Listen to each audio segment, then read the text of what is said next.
أعوذ بالله السميع العليم من الشيطان الرجيم. بسم الله الرحمن الرحيم. واللاتي يأتين الفاحشة من نسائكم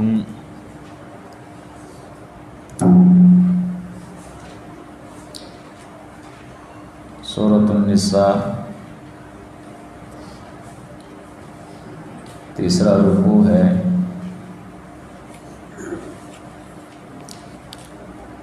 اس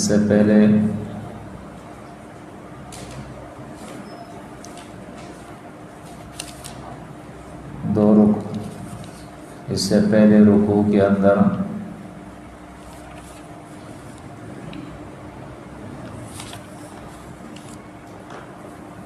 انسانوں کے حقوق، چاہے وہ مرد ہو یا عورت ہو، بیان کیے گئے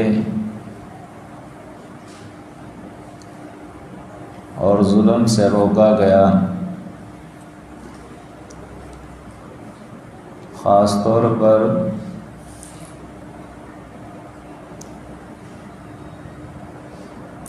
عورت کے ظلم سے جو ایک کمزور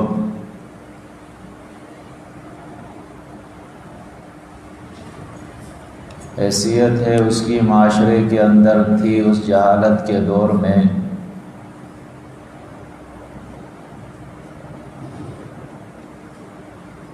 اور یتیم بچے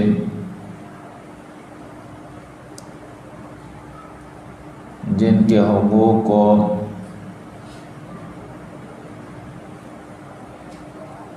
ہڑپ کر لیا جاتا تھا، تو اس رکوع کے اندر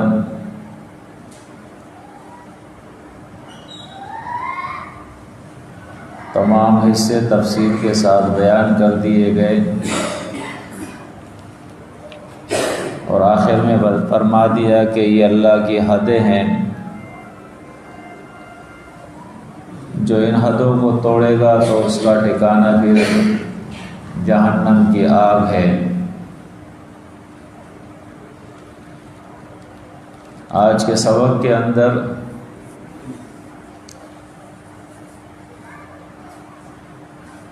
جب انہیں انصاف دیا گیا، ان کے حقوق دیے گئے،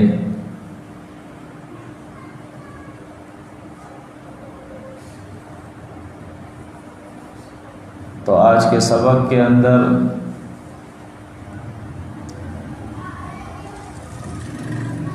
ان کے ساتھ سختی کی جا رہی ہے.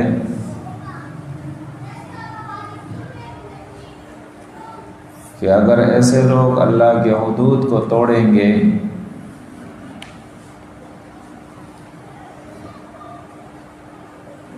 تو ان پر اللہ رب العزت کی حدیں جو ہے وہ قائم کی جائے گی، انہیں سزا دی جائے گی.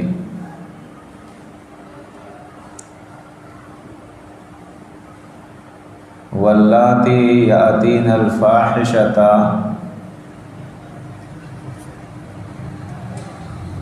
وہ عورتیں جو بے حیائی کا کام کریں،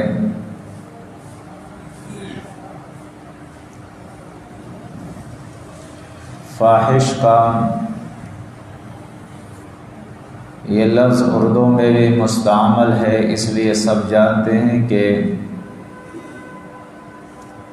فاحشہ کس کو کہتے ہیں اور فحاشی کس کو کہتے ہیں. تو وہ عورتیں جو فحاشی کا کام کرے، بدکاری کرے، من نسائکم، تمہاری عورتوں میں سے، یعنی مومن عورتوں میں سے،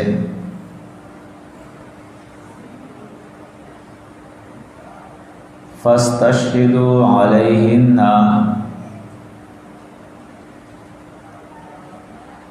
تو گواہ لے آیا کرو ان کے اوپر، اربعۃ منکم، تم میں سے 4۔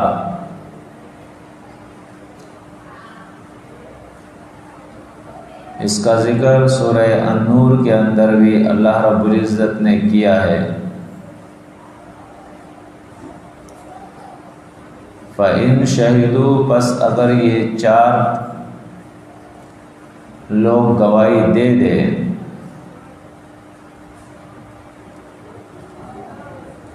فَأَمْسِكُوهُنَّ، تو روک لو ان عورتوں کو، فی البیوت، گھروں کے اندر،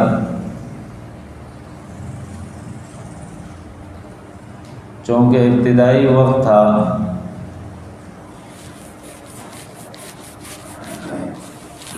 اس وقت جیل سسٹم نہیں تھا۔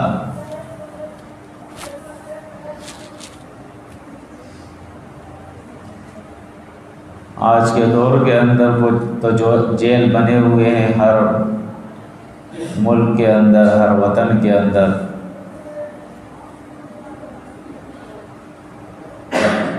تو اب جب ان پہ گواہ پیش ہو گئے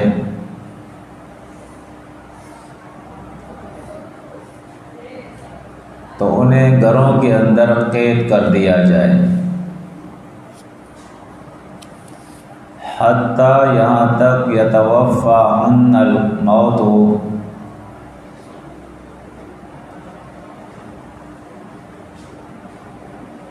کہ لے لے انہیں موت، یعنی ان پر موت آ جائے۔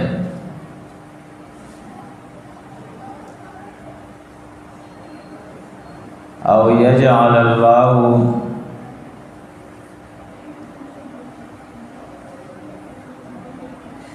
یا بنا لے اللہ ان کے لیے، یا بنا لے اللہ پاک لہن، ان کے لیے، سبیلا، کوئی دوسرا راستہ۔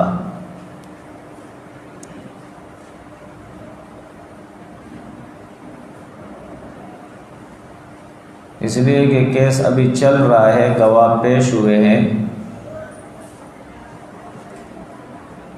شاید وہ کوئی اور سبیل نکل آئے،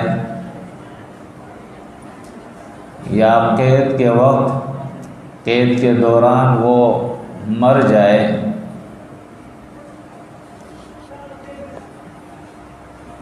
لیکن جب کیس پوری طرح مکمل ہو جائے اور اس دوران انہیں موت بھی نہ آئے، اپنی موت نہ مرے، تو سورہ نور کے اندر پھر یہ حکم اللہ کا موجود ہے، الزانیۃ والزانی فاجلدوا کل واحد منہما 100 جلدۃ۔ زانی عورت ہو یا زانی مرد ہو، دونوں میں سے ہر ایک کو 100 کوڑے مارے جائے۔ وَلَا تَأْخُذْكُمْ بِهِمَا رَأْفَةٌ فِي دِينِ اللَّهِ،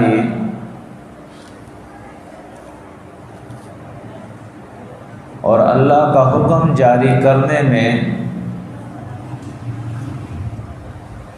تمہیں کسی قسم کا ترس ان کے اوپر نہ آئے۔ ان کنتم تؤمنون باللہ والیوم الآخر، اگر تم اللہ اور یوم آخرت کے اوپر ایمان رکھتے ہو،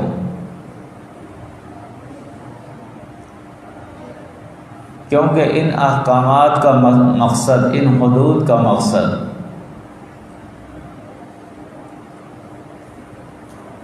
کسی کے اوپر ظلم کرنا، زیادتی کرنا نہیں ہے، بلکہ ان حدود اور احکامات کا مقصد جو ہے وہ معاشرے کو برائیوں سے، خرابیوں سے صاف کرنا ہے،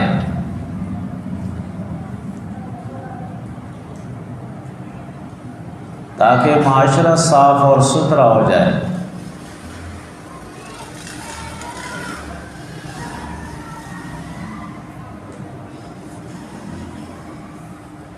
ان احکامات کا مقصد یہی ہے، ورنہ ہم دیکھیں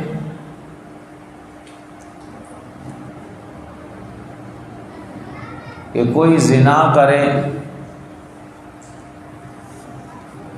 تو ضروری ہے گواہی دینے والے 4 ہوں، تب جا کے ان کی گواہی قبول ہوگی۔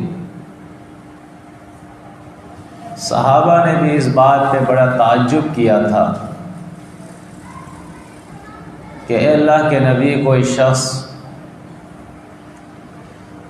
اگر دیکھے کہ اس کی بیوی زنا کر رہی ہے تو کیا وہ جا کے 4 آدمیوں کو جمع کرے گا کہ آگے دیکھو میری بیوی زنا کر رہی ہے؟ یعنی بڑی مشکل بات ہے۔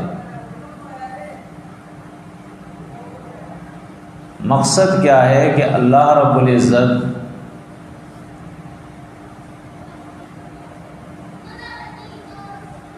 سزا نہیں بلکہ وہ معاشرے کو صاف کرنا چاہتا ہے۔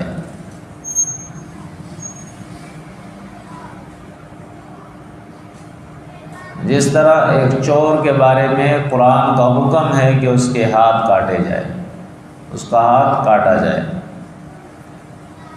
چاہے وہ مرد ہو یا عورت ہو۔ لیکن آپ دیکھیں کہ عمر رضی اللہ تعالیٰ عنہ کے بارے میں آتا ہے کہ جب وہ کسی کو چوری کرتے ہوئے دیکھتا تو اس کی کوشش یہ ہوتی تھی کہ وہ کسی طریقے سے آواز وغیرہ لگا کے اس کو موقع فراہم کرے کہ وہ بھاگ جائے، لیکن اگر وہ پکڑا گیا تو پھر اللہ کا قانون اس پر جاری ہوگا۔ تو مقصد اس کا ہاتھ کاٹنا نہیں ہے، مقصد ہے معاشرے کو برائیوں سے صاف کرنا۔ اس لیے کہ اسلام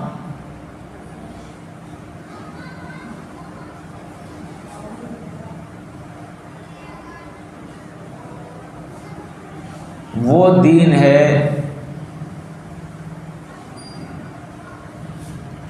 جسے کسی انسان نے نہیں بنایا، خالق نے بنایا ہے، اور یہ خالص انسانوں کے فائدے کے لیے ہے۔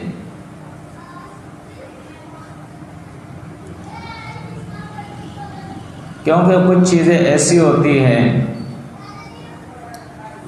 کہ انسان اس کو اپنے لیے خیر سمجھتا ہے، اچھا سمجھتا ہے، لیکن وہ اس کے لیے اچھا نہیں ہوتا، اور کوئی چیزیں ایسی ہوتی ہیں جو انسان اپنے لیے برا سمجھتے ہیں لیکن وہ ان کے لیے برا نہیں ہوتا۔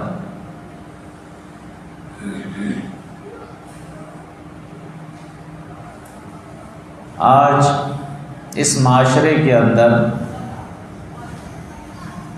اگر جتنے بھی مذاہب اگر انسان اسٹڈی کرے تو کوئی مذہب بھی بے حیائی، فحاشی اور زنا، اخلاق سے گر جانا، اس کی اجازت کوئی مذہب، کوئی دین نہیں دیتا ہے، چاہے وہ یہودیت ہو، چاہے نصرانیت ہو، چاہے وہ ہندو مذہب ہو۔ جو بھی اس قسم کے کام کرتے ہیں اور جس مذہب سے بھی ہوتے ہیں وہ اصل میں اپنے مذہب کو بھی نہیں مانتے، ورنہ ان کا مذہب بھی اس چیز کی اجازت نہیں دے گا۔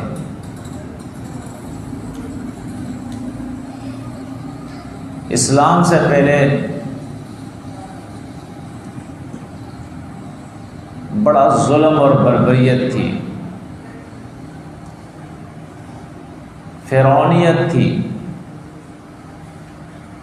اور آج کا فرعون لوگ سمجھتے نہیں ہیں ان چیزوں کو، یہ ایک بہت بڑا گہرا فلسفہ ہے۔ اس دور کے فرعون بھی چاہتے ہیں کہ انسان کمزور ہو جائے اور اس کے بعد یہ ان کے اوپر ظلم کرتے رہے۔ اسلام نے ہر ظالم کے خلاف جماعت بنائی ہے، جسے اسلام کا نام دیا ہے، اور اسلام کبھی یہ نہیں کہتا ہے کہ صرف مسلم پر ظلم نہ ہو، مومن پہ ظلم نہ ہو، اسلام والے پہ ظلم نہ ہو. نہیں، اسلام کہتا ہے کہ کسی جانور پہ بھی ظلم نہیں ہوگا، کسی یہودی پہ بھی ظلم نہیں ہوگا، کسی نصرانی پہ بھی ظلم نہیں ہوگا، کسی ہندو پہ بھی ظلم نہیں ہوگا. اسلام ظلم کے خلاف ہے.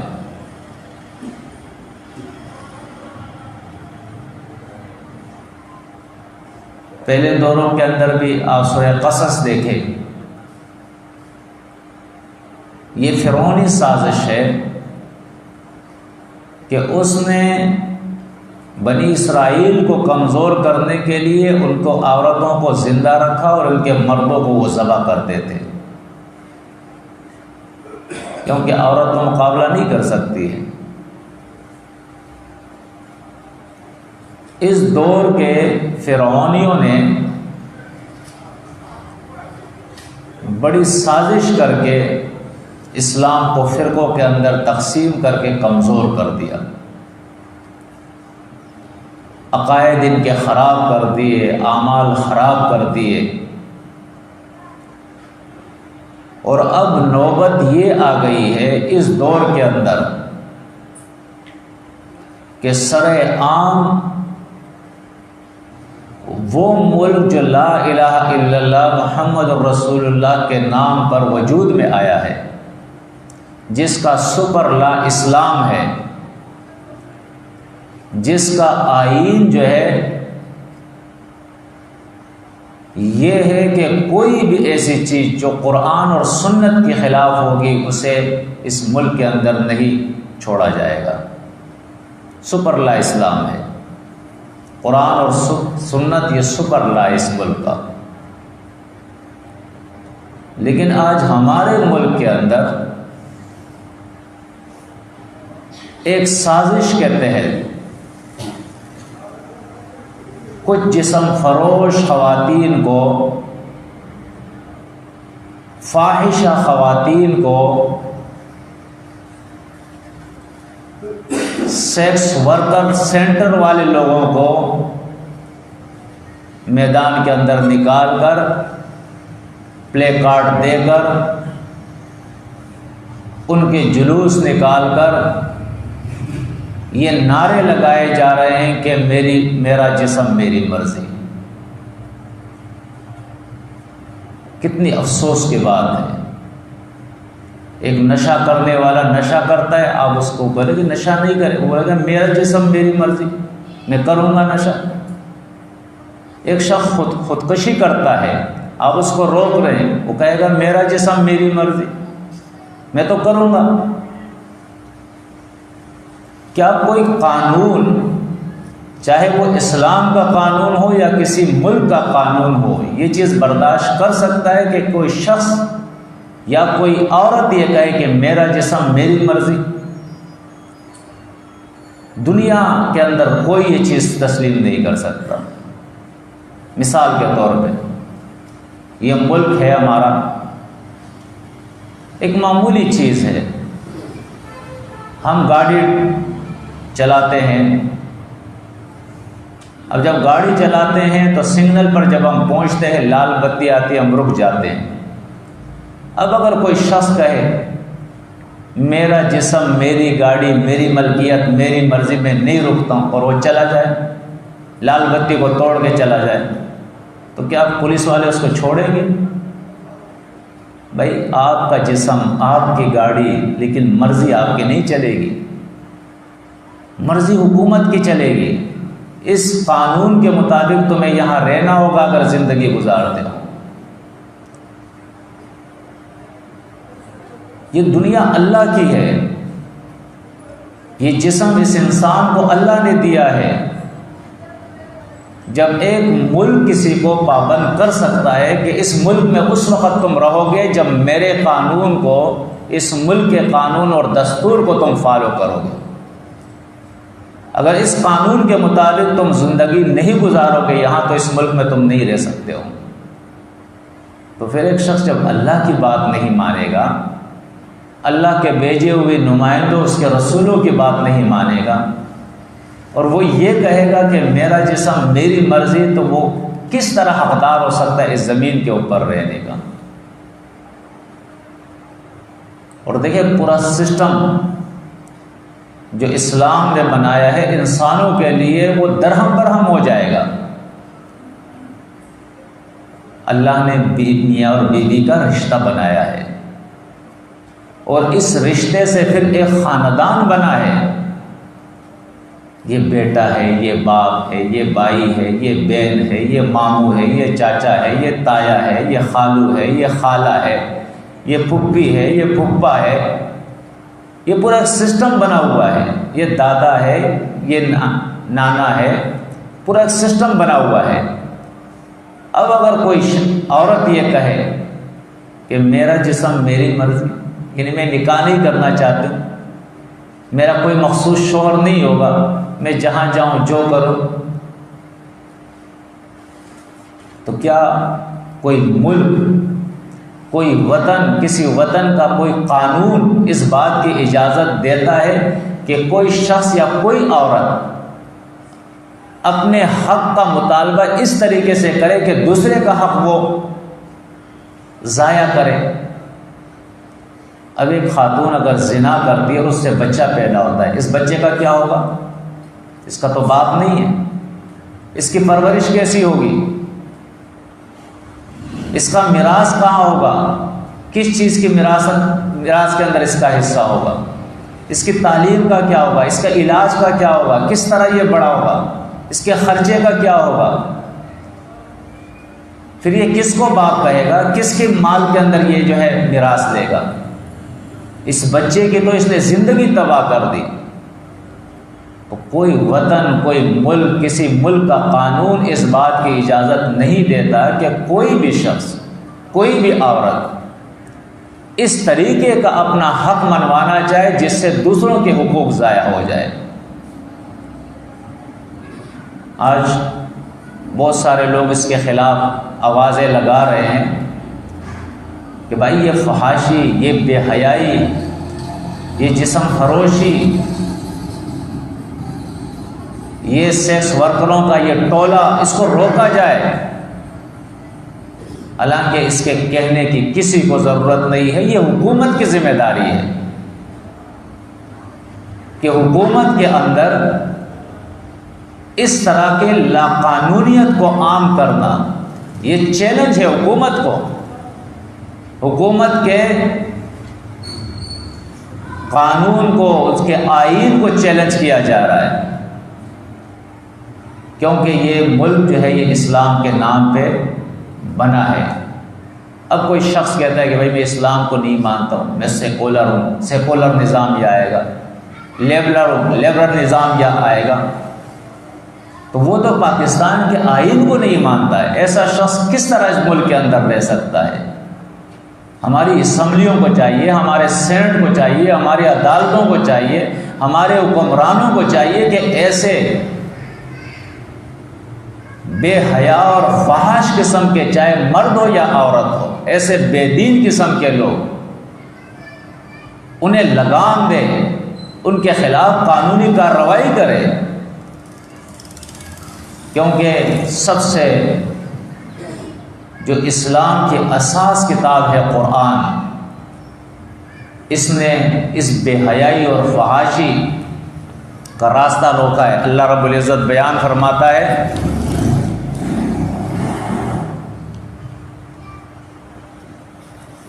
سورہ النور کے اندر، ان الذین یحبون ان تشیع الفاحشۃ فی الذین آمنوا لهم عذاب علیم فی الدنیا والآخرہ واللہ یعلم وانتم لا تعلمون۔ بے شک وہ لوگ جو ایک اسلامی معاشرے، مومنوں کے اندر بے حیائی پھیلانا چاہتے ہیں، فحاشی پھیلانا چاہتے ہیں، ایسے لوگوں کے لیے اللہ فرماتا ہے دنیا میں بھی سزا ہے، اسلامی قانون ان کو سزا دے گی اور آخرت میں بھی ان کے لیے سزا ہے۔ اللہ جانتا ہے، تم نہیں جانتے ہو، جو اللہ نے قانون دیا اس پہ عمل کرو تاکہ تم بچ سکو۔ آج عجیب بات ہے کہ 2 ٹکوں کے لیے، فائدے کے لیے، کیونکہ ہر بے حیائی، ہر فحاشی جب یہ لادین لوگ پھیلانا چاہتے ہیں اس کے لیے مخصوص فنڈ جو ہے مقرر کرتے ہیں، اور وہ فنڈ جو ہے پھر تقسیم کرتے ہیں، تو چند ٹکوں کے لیے یہ ظالم پورے معاشرے کو، پورے سسٹم کو تباہ اور برباد کر دیتے ہیں۔ مفاد کی وہ پٹی ان کی آنکھوں کے اوپر جو ہے بندی ہوتی ہے۔ تو آج بھی یہی ہو رہا ہے، سب لوگ یہ جانتے ہیں، کوئی شخص اتنا بے غیرت نہیں ہوگا کہ اس کی بیوی اس کے سامنے یہ کہہ دے کہ میرا جسم میری مرضی، وہ یہ برداشت نہیں کر سکے گا، کبھی بھی وہ نہیں برداشت کرے گا۔ اس کی بیٹی اس کے سامنے کہہ دے، اس کی بہن اس کے سامنے ایسا کہہ دے، کبھی بھی وہ برداشت نہیں کرے گا۔ صرف یہ 2 ٹکوں کے خاطر لوگ اس کو، کچھ لوگ ایسے ہیں جو اس کو سپورٹ کر رہے ہیں۔ تو اللہ رب العزت بیان فرماتا ہے کہ وہ عورتیں جو فحاشی کرے، فحاشی کا کام کرے، بدکاری کرے، یعنی نکاح کا وہ راستہ چھوڑ کے اس کے علاوہ کوئی اور راستہ اختیار کرے، تو 4 گواہوں پہ مقرر کر لو، لے آؤ، اور اس کے بعد ان کو گھروں میں قید کرو، یہاں تک کہ انہیں موت آئے یا ان کے لیے اللہ دوسرا کوئی راستہ، جو راستہ سورہ نور میں اللہ نے بتا دیا کہ اگر 4 گواہ ان پہ پیش ہو جاتے ہیں، ثابت ہو جاتا ہے، تو 100 کوڑے پھر ان کو مارو۔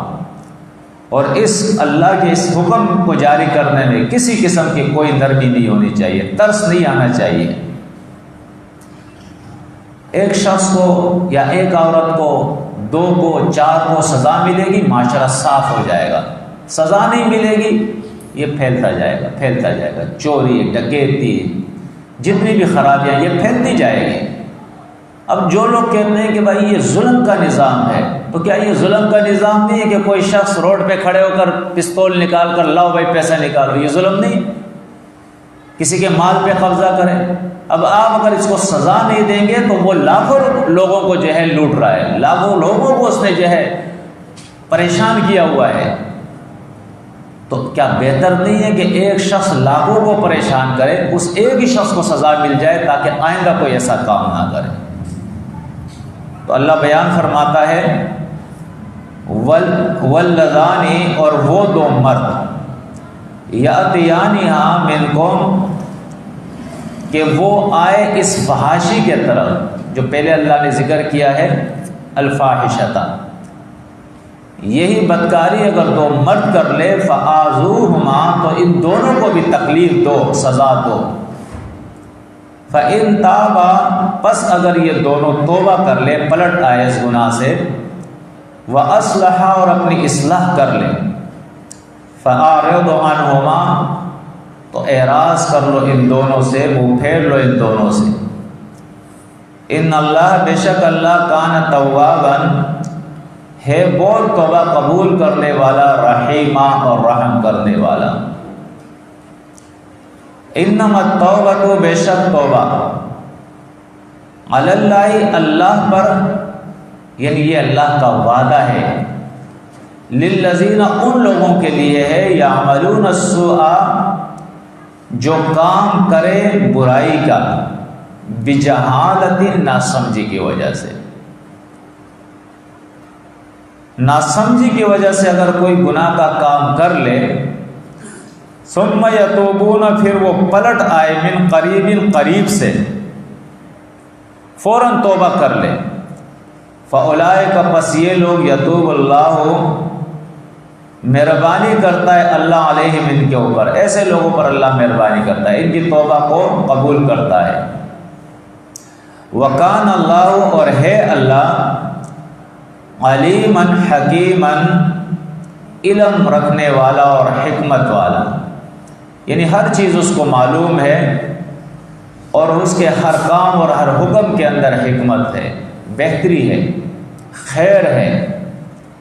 ولیست التوبۃ، اور نہیں ہے توبہ، یعنی اللہ توبہ قبول نہیں کرتا، للذین، ان لوگوں کی، یعملون السیئات، جو کام کرتے ہیں برائیوں کی، برے کام کرتے ہیں، گناہ کے کام کرتے ہیں، حتیٰ، یہاں تک یہ برے کام کرتے رہتے ہیں، اذا حضر، کہ جب حاضر ہو جائے احدہم الموت، تم میں سے ایک کو موت آ جائے، اس وقت تک وہ گناہ کے کام کرتے رہتے ہیں، اور جب موت کو دیکھتے ہیں تو اس وقت قالا کہتا ہے یہ انی بے شک میں تبت الآن، اب توبہ کرتا ہوں۔ جب یہ گہرے میں آ گیا تو پھر یہ کہتا ہے کہ میں توبہ کرتا ہوں۔ تو ایسے لوگوں کی اللہ ولیست التوبۃ، ایسے لوگوں کی اللہ توبہ قبول نہیں کرتا ہے کہ موت تک گناہ کرتے رہیں اور موت کے وقت پھر وہ توبہ کرے۔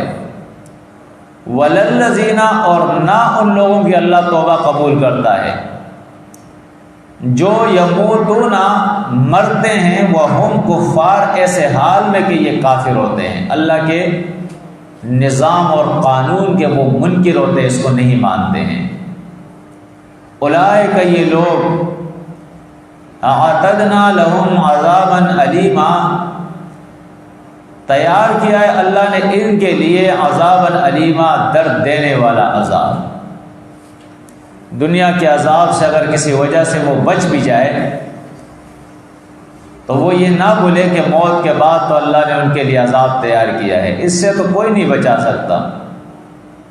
یہ امریکہ تو وہاں نہیں ہوگا کہ پھر تمہیں بچائے، یہ برطانیہ وہاں نہیں ہوگا، یہ گناہوں کی سرپرستی کرنے والے وہاں نہیں ہوں گے۔ فرمایا ان کے لیے اللہ رب العزت نے عذاب تیار کر کے رکھا ہے، درد دینے والا۔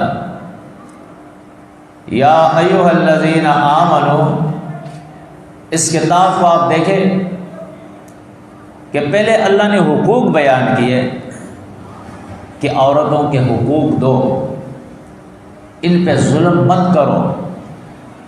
پھر جب انہوں نے قدم غلط اٹھایا تو فوراً ان کے ساتھ بھی سختی کی کہ معاشرے کو تباہ مت کرو۔ حقوق دلوانے کا یہ مقصد نہیں ہے کہ تم معاشرے کو تباہ کرنے شروع کر دو۔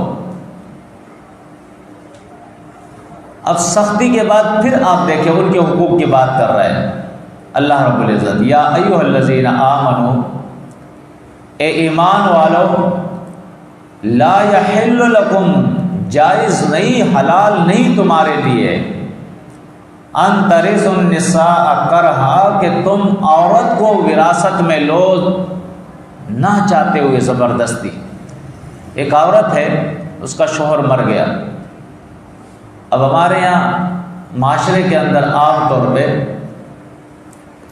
یہ ہے کہ بھائی اس کا شوہر مر گیا، اب یہ عورت باہر نہیں جا سکتی ہے، اسی گھر میں کوئی اور اس کو لے گا، یا اگر اس گھر کے اندر اس کا بھائی نہیں ہے جس کو نکاح میں دے سکے تو کہے کہ بھائی ٹھیک ہے، آپ بچوں کے ساتھ صبر کریں، اس گھر میں صبر کریں، لیکن آپ شادی نہیں کر سکتے، جا نہیں سکتے۔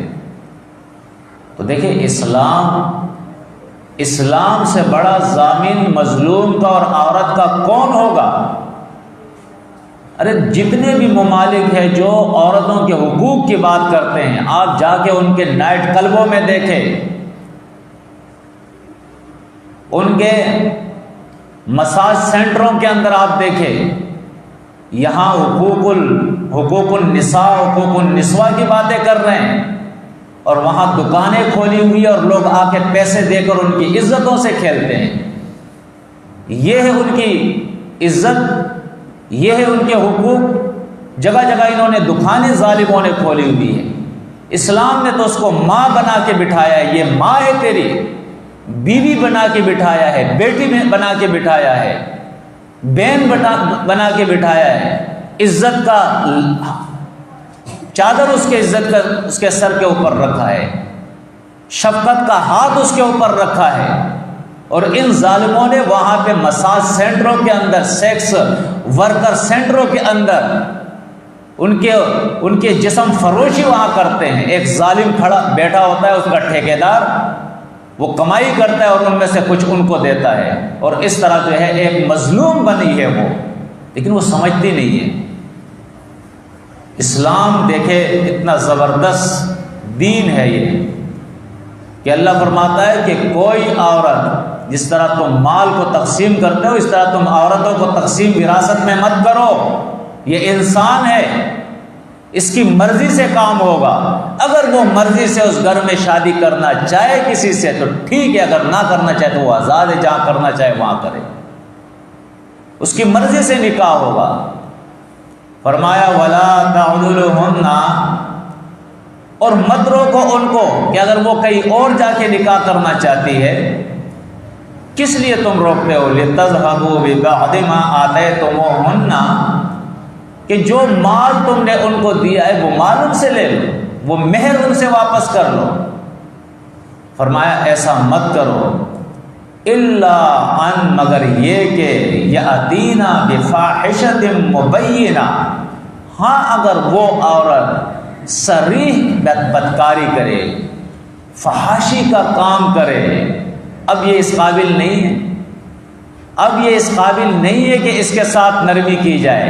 اب اس کو قید میں رکھا جائے گا، اب اس کو کوڑے مارے جائیں گے جب تک یہ اپنی اصلاح نہ کرے. دیکھیں اسلام حقوق ضرور دیتا ہے، لیکن اسلام انسان کو جانور نہیں بناتا ہے کہ یہ جانور بن جائے. جانوروں کی طرح، جس طرح جانور بڑا ہوتا ہے نا، مثال کے طور پہ کوئی بیل ہے، کوئی بھی چیز ہے، بڑا ہوتا ہے، اسے کیا پتہ ہے کہ یہ میری ماں ہے، اسے کیا پتہ ہے کہ یہ میری بہن ہے. تو اسلام انسان کو جانور بنانے سے روکتا ہے کہ جانور مت بنو، تم اشرف المخلوقات ہو.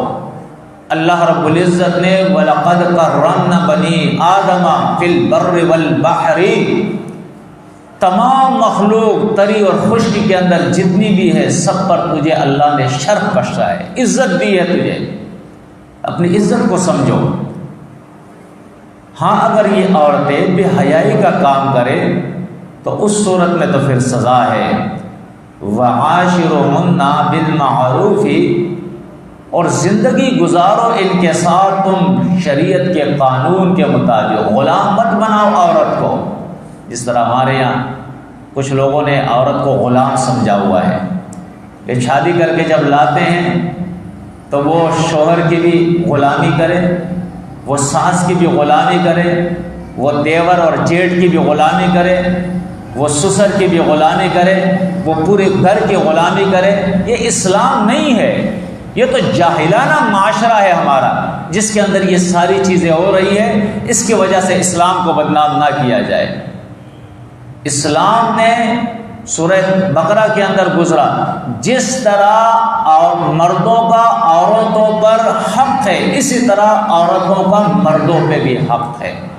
مرد باہر جائے گا کمائے گا تو عورت گھر کا کام کرے گی. دونوں کو تقسیم کر دیا ہے.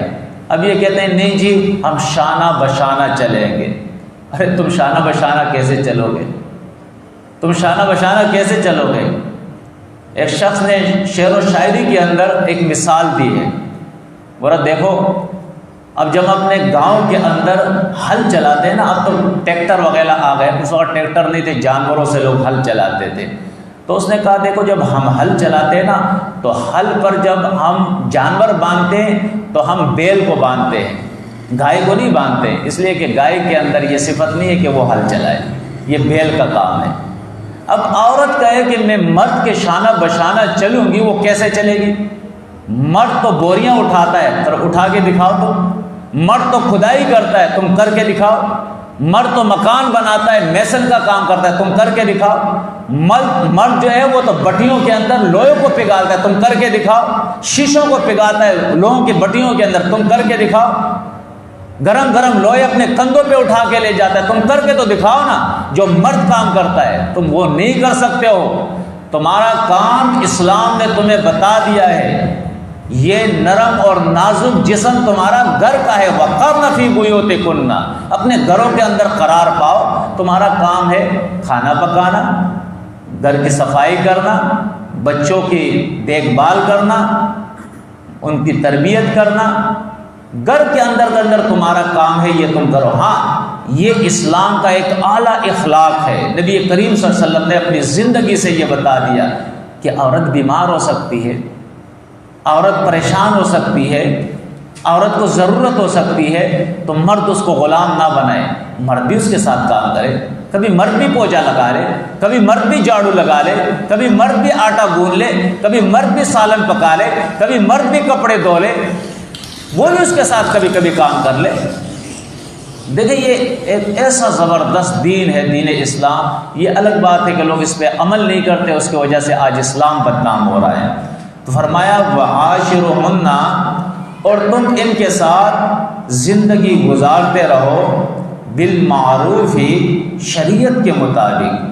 فَإِن كَرِهْتُمُوهُنَّ، پس اگر تمہیں یہ بری لگے یہ عورتیں کسی وجہ سے بھی، فَعَسَىٰ، قریب ہے، أَن تَكْرَهُوا شَيْئًا، کہ تم ایک چیز کو پسند نہیں کرو گے، وَيَجْعَلَ اللَّهُ فِيهِ خَيْرًا كَثِيرًا، اور اللہ اس میں تمہارے لیے بڑا خیر پیدا کر دے گا۔ تو دیکھو اسلام جیسا بہتر دین ہو سکتا ہے؟ اسلام کہتا ہے کہ اس عورت سے جو تمہارے نکاح میں آ گئی ہے، یہ نہیں دیکھو کہ کالی ہے، لنگڑی ہے، للے ہے، دانت اس کے بڑے ہیں، ناک اس کی بڑی ہے، کوئی بات نہیں، وہ فاحشہ نہیں ہونی چاہیے۔ ایک عورت کی صفت یہ ہونی چاہیے کہ جب مرد اس کو، اس کا شوہر اسے دیکھے تو وہ اس کو مسکرائے، جب شوہر اسے حکم دے تو اس کے حکم کی تعمیل کرے، مانے، اطاعت کرے، جب شوہر گھر سے باہر جائے تو اس کے مال، اس کے بچوں اور اس کی عزت کی وہ حفاظت کرے، وہ بدکار عورت نہ ہو، بدصورت کوئی بات نہیں ہے، کمزور کوئی بات نہیں ہے، بیمار کوئی بات نہیں ہے، یہ اللہ کی طرف سے یہ ساری چیزیں۔